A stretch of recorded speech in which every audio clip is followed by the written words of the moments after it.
we really need to know how to support people better.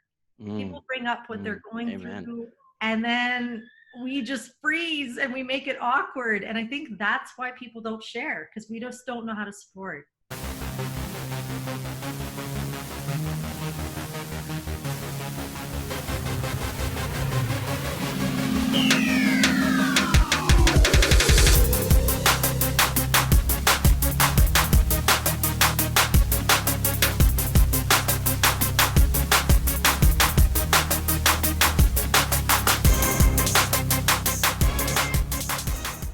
Okay, officially welcome to the Life and Business Hack Show. I'm your host, the real Stephen Corcoran here.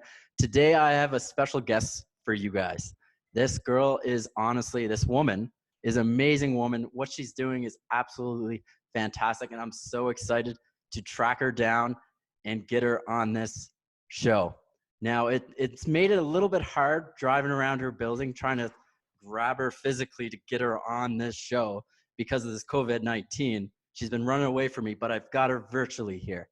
So without further ado, I want to welcome you guys to Connie Jakab's here.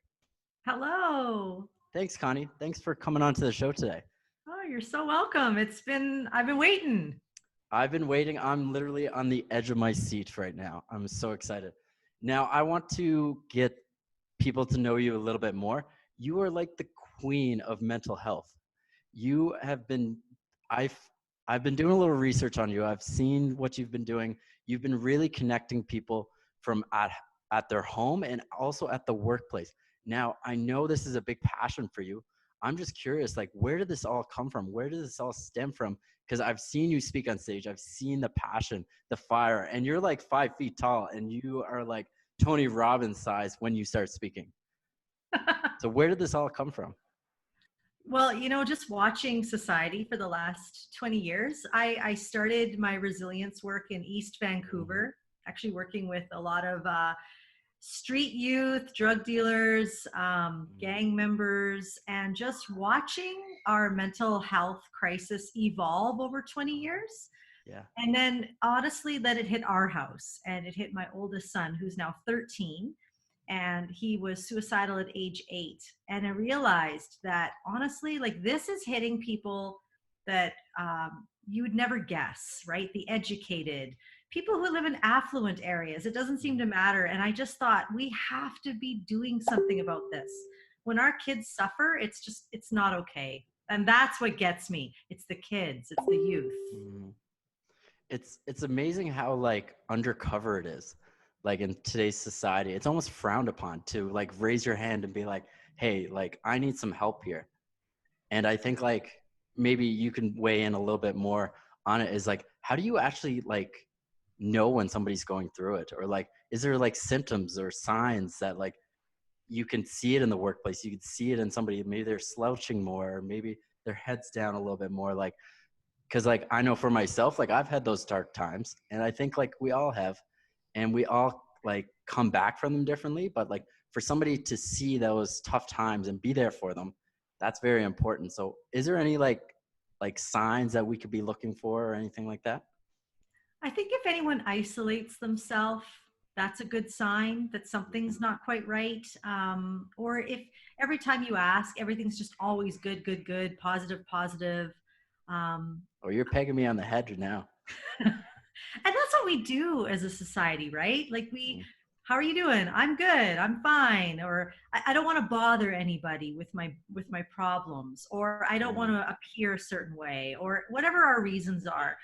But I find it interesting that if people know that this is more common than they think, I think people would open up more. Like right now, we're only number 25 in the world for child safety.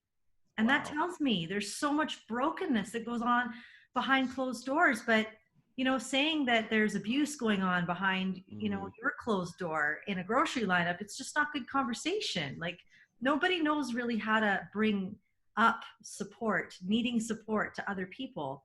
I run a conference on Bell Let's Talk Day called Let's Talk Hope. And beautiful. One of our things is to do something called the incubator, where everyone in the conference gets to speak. And we did a Let's Talk Hope conference in Calgary, Edmonton, and in Vancouver this year. And it's funny how out of all three of those places, what came out of that incubator conversation was this idea that we really need to know how to support people better. Mm, People bring up what they're going amen. through, and then we just freeze and we make it awkward. And I think that's why people don't share, because we just don't know how to support. Mm, that's so true, especially like in today's age where we're looked upon to be these like really like all put together, well put together in business and in life, and that we're supposed to not rely on anybody to come to our aid when really that's the thing that's holding us back is ourselves mostly. Would you agree?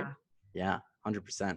I think like Let's Talk Bell is like amazing foundation, and I didn't know you were actually a part of that, but it doesn't surprise me at all because I think you're amazing. Um, this next question is an interesting question for you. Um, I have heard from the grapevine that you might have shared the stage with Tony Robbins. Oh, well, Now, I don't know if it's true or not. I want to break the myth here and know, is it true or not? so I won a contest. Yes. Yes, I won a contest, and it was actually two of us. And it was audience participation. Like, so they had to cheer, and there was only this other lady and myself, and they couldn't determine Just who was battling it out. cheering for. Yeah, it was like a rap battle. That's what it felt like. Just going for it, right? So we're just holding each other, because we really both want this. And in the end, they finally just said, you know what, you're both going. She did get a little bit of a louder cheer. So she's the one who got to speak. She actually got to introduce Molly Bloom in Toronto. That was her debut on stage. But I got to go. I got to sit in the front row, platinum seats, got to meet Tony. What an incredible guy. But no, I didn't get to speak with him. So it's not, me and Tony. Oh, I thought you were with you and Tony, but you definitely will. Like you go around, you're a pretty well thought out, renowned speaker. I know that for sure. That's how we kind of met. I remember I went to one of the events and I was sitting in the audience and you were just calling people out to have a dance party against or a dance off, a break dance off. And I remember I got called out in the back and we still haven't done this. This is how I first met Connie is we're supposed to have a dance off. I'm like, who's Connie? And like, why am I dancing off with her? And then I find out all this information that you used to be a part of a dance crew. Yeah. Yeah. Where was it again? Well, I owned my own dance studio in Vancouver. Oh, And okay. so we had our own crew, and then I still own a dance company here in Calgary. Yeah. Yeah. Is it all hip hop? It's just hip hop. I don't do anything else. Now I want to go back to the kind of the serious side of things. That was all fun, but I want to know, like, you've obviously have seen it in your family and you've seen it in other people. Like, how do you, like, when you see this, how do you assist? Like, what is like something, because like you don't want to be like, hey, like, and like over like shadow them and like take control of them. Like you see it from afar. Like, how would you approach this if you've seen it? If there was a mental health, something going on. Yeah, you notice something's off. They're isolating themselves. They're always good. They just want to just be alone. Like, how would you combat that? I always start sentences with something like that with, hey, I've just been noticing, and then fill in the blank. Hey, I've noticed. I find that it's disarming. It gives them the chance to feel like they can talk if they wanted to. And then I can say, if they say, no, I'm good.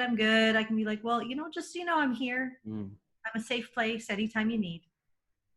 I think you come from that motherly love.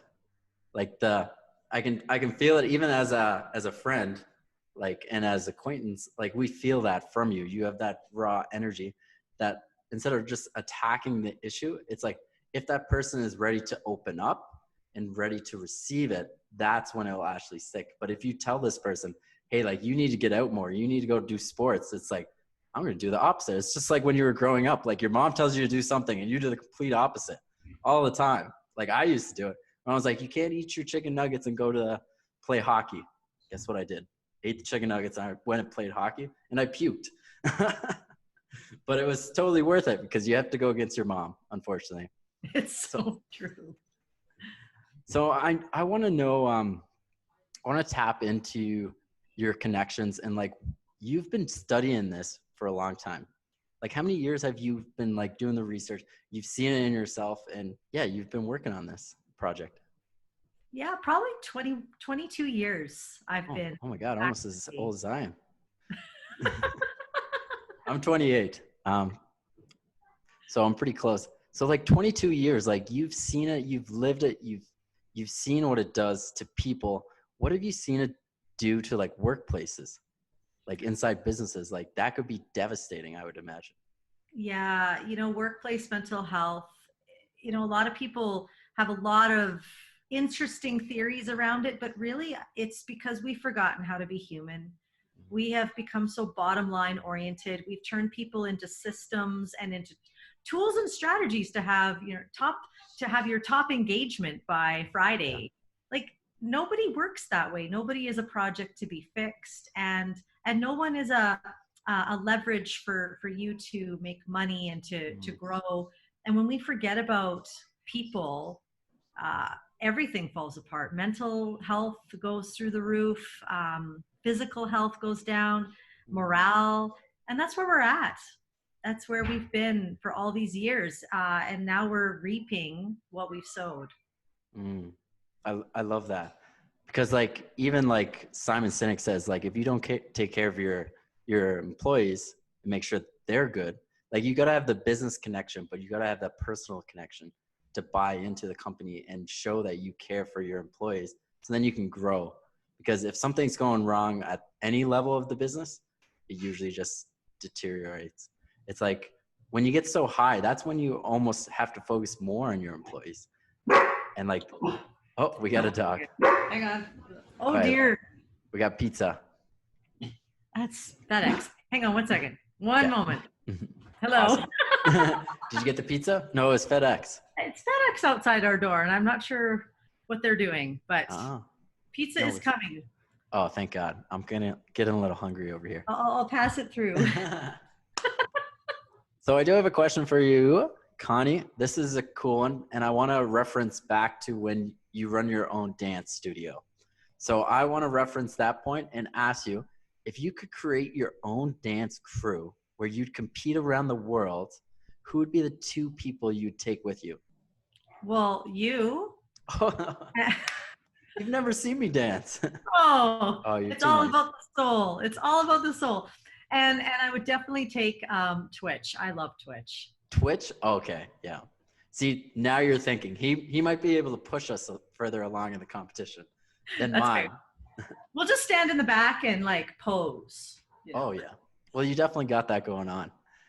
Another thing, guys, like in the audience, if you're looking to do any workouts in the morning or any dancing crew, make sure to reach out. She does Facebook Lives not every day, but Monday to Friday, 7 oh, a.m. every day. Okay. I was like, I've seen a few of them, but not all of them. But you were busting it. I seen that, and I was like, I can't do that. I can't move like that anymore. I'm getting older. I'm 28. 28. I know that's incredibly old. I don't know.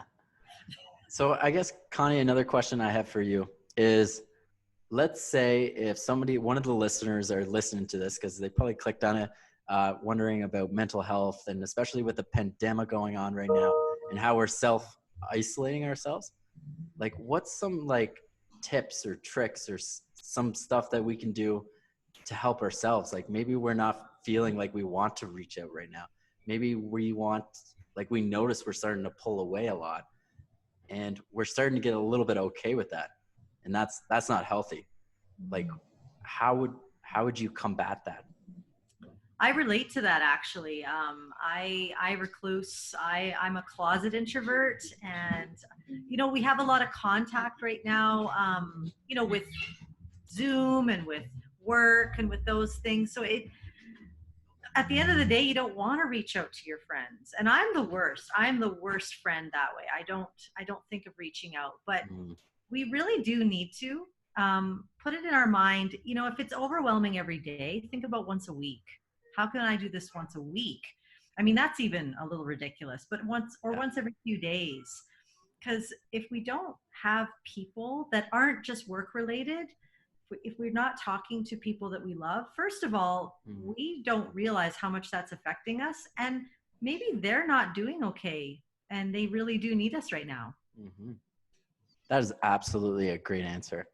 It's funny you mentioned that. I was talking to this other business owner earlier today, actually, about this, how right now, like most of us want to just like hold on to ourselves when really there's other people that need us right now.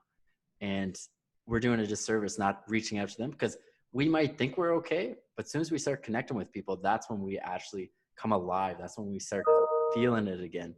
And what he suggested was he made a list of the 100 most influential people that he loves, cherishes, and wants to stay in contact with. And every day he makes a note to contact 2 of those individuals for however long it takes, and he just recycles through. That's And perfect. it's beautiful. And he's like, all I write is like, hey, how's it going? Like, just want to check in and just say, I love you, or I'm here for you if you need anything. And it's just, I thought it was a very interesting perspective on it. It's like, cause he's like, I'm fine with just being by myself. And I was like, are you fine though? And probably, but that's like isolating yourself away from it. And when he mentioned that, he's like, I've only done like 3 days of this, and I find like I'm so much more energetic. I'm feeling it, like I'm coming alive again. He's like, it turns out I wasn't that fine till I started doing it. I was like, that makes sense. It's true. We don't really know how much this is affecting us. Our bodies are keeping that Mm. score for us, and it's so important to do that. And I like his systematic approach. I think I would do really well with the system of writing Well, everyone down. you got it all right there. Yeah. So he's got his whole list, and he checks marks each day he goes through. That's Super great. systematic. And I was like, that makes sense because like it's hard to figure out like, do you just blast everybody all at once and just overwhelm everybody, or do you like do it in increments? And I was like, that makes more sense because I think like me and you, Connie, are like the exact same. Like I'm totally an introvert. I love being by myself, rejuvenating. But I've found out over the years of being in this business and speaking and stuff, I do get energized by people. Like I'm an introverted extrovert. So when I lost like the physical touch, like my high five count went way down since Yeah. this pandemic. Like when you're running after people on the streets and they're running the other way, think I'm crazy. I don't know. Well, if I was there, I'd give you a high Oh, five. you got to do the elbows now. The Oh elbows. yeah, the elbows. It's just not the same, is it? No, it's not. And I find myself sometimes like when I sit there and it's just me, then like negative thoughts start happening. When you don't have like a to-do list, if you're not doing something productive. Like I think right now, like um, we need to find something that is our purpose and something that we can work on every day to keep us moving a step forward. Because we're either coming out of this pandemic worse than when we began or a better person. What do you think? You know what? It could go either way. It's so possible to come out better though, Yeah. because this is the only time I think in a long time where people have been able to pull back, and it's allowed. And we're given this gift of resetting and finding out what our true values are. What do we really care about? Maybe we hated our job, and this is making us discover I'm not going back. Or maybe the school system. We're like, actually, you know what? We don't like it. I don't want to get into that. Yeah, But we're going down a rabbit hole now. but we're really able to evaluate life as we knew it, and we're able to create something new out of this, which I think is such a great opportunity. It's such a beautiful thing. And another thing I've noticed is having like self-care, having like R&R days when it's just you. And if you want to like eat a full pizza, feel free. Like maybe that's your happy place. You're eating your pizza. You're like, it might look a little like a depressed, but I'm in the happiest state of mind right now. Pizza does that. I know. And I think because like even for myself, like I usually work like 7 days a week or 6 days a week, just having that day that I'm just like, today I'm not going to touch any work. I'm not going to do anything, and I'm just going to self-loathe. I find it resets myself too. So I realized I was abusing certain areas of my life that I can counteract at the end. So it's like I need more time for Steven. And then also it gave us a good perspective on what's important in life. I believe is like relationships. It's like 100%, because you're thinking of those people that you haven't been in contact with, that you should be in contact with, and just wondering generally, like genuinely, like how they're doing. And you realize who's there for you and who's not there for you. And I thought it was super eye-opening as well. So I'm true. totally just ranting on now, No, it's taking good. over the interview. So Connie, I've two more questions for you for this interview, if that's okay with you. Yeah. One, how do you get your hair so nice? Well, Where do you get it done? I, The people need to know. oh, well, I do this. Yeah, I do this. Yeah. It doesn't look like this in the morning. I mean, when I go on those lives, oh my goodness, that's what's challenging for me. So when I go on those lives at 7 a.m., that's my morning hair.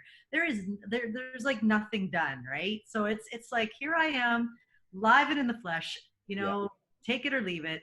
But yeah, I just like wash it and dry it and curl it. Well, that's not really a secret that we're learning. No. It's got to be something. Something's you're not willing to share with the audience. Something's going on. I know it. Honestly, I don't know. That's honestly all I do. I do not like to spend a whole lot of time on things like hair. I literally just wash it, dry it, and then I just curl it as fast as I can because I want to get on with my day. I feel like the women out there are saying the same thing, but there's a lot more levels to it than what you guys are willing to share, which is okay. How we're doing it, right? Like how we're. Well, I'm going to have to start doing that too. My hair is getting pretty long. So I guess my last question is for you, Connie, is this whole show is about life and business hack show.